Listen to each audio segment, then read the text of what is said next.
copain Xavier. J'ai des copains fidèles qui suivent l'émission, même quand c'est tard.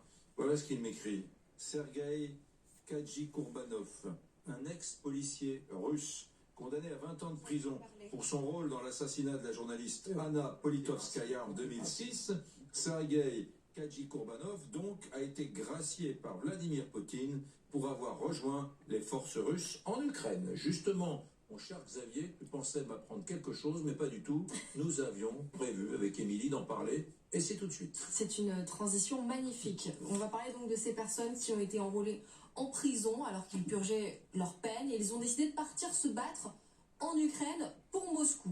Maintenant, ils sont rentrés. Pour Wagner, même. Pour Wagner, enfin, pour Moscou. La plupart, en tout cas, étaient pour Wagner, oui, c'est vrai.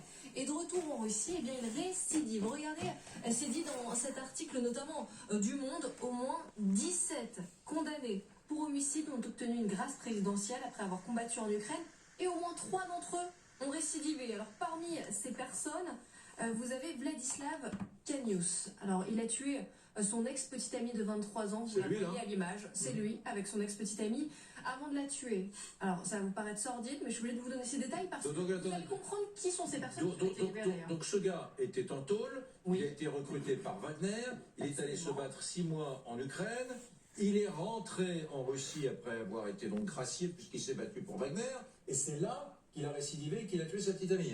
Non, il l'avait tué avant. Ah, il l'avait tué avant, d'accord. Il l'avait tué avant, et je voulais vous raconter justement ce qui s'est passé avec cette jeune femme. Avant de la tuer, il l'a violée, il l'a torturée pendant 3h30, il lui a infligé 111 blessures sur le corps, à coups de poing, à coups de couteau. Il a fini par l'étrangler avec le fil d'un fer à repasser, et ça c'était il y a moins de 4 ans. Mais ça ne compte plus depuis que Vladimir Poutine l'a gracié, depuis qu'il est parti se battre quelques mois dans les rangs de Wagner. Aujourd'hui, il est de retour chez lui et il est libre. Regardez ce que dit Dmitri Peskov pour expliquer pourquoi. Les personnes condamnées, y compris pour des crimes graves comme ceux que vous venez d'entendre, expier leurs crimes par le sang sur le champ de bataille. Alors quand elle a appris ça, la maman de la jeune fille a réagi. Écoutez ce qu'elle en dit. Il devrait y avoir un contrôle et un tri, parce que tout le monde doit être traité de la même manière. Comment est-il possible de remettre une arme à feu à un assassin? Dites-moi, s'il vous plaît, sous quelle égide il part en guerre? Pour défendre la Russie? C'est une ordure. Cette personne n'est même pas humaine. Pensez-vous qu'il s'est amendé et qu'il a des remords?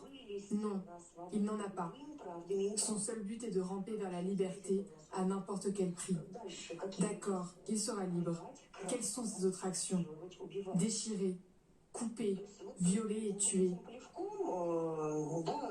Il s'agit donc d'un crachat sur mon visage par le biais d'un décret du président de la Fédération de Russie datant du 27 avril. D'accord, il s'agit d'un crachat dirigé contre moi et contre d'autres mères dont les enfants ont été brutalement massacrés comme les miens.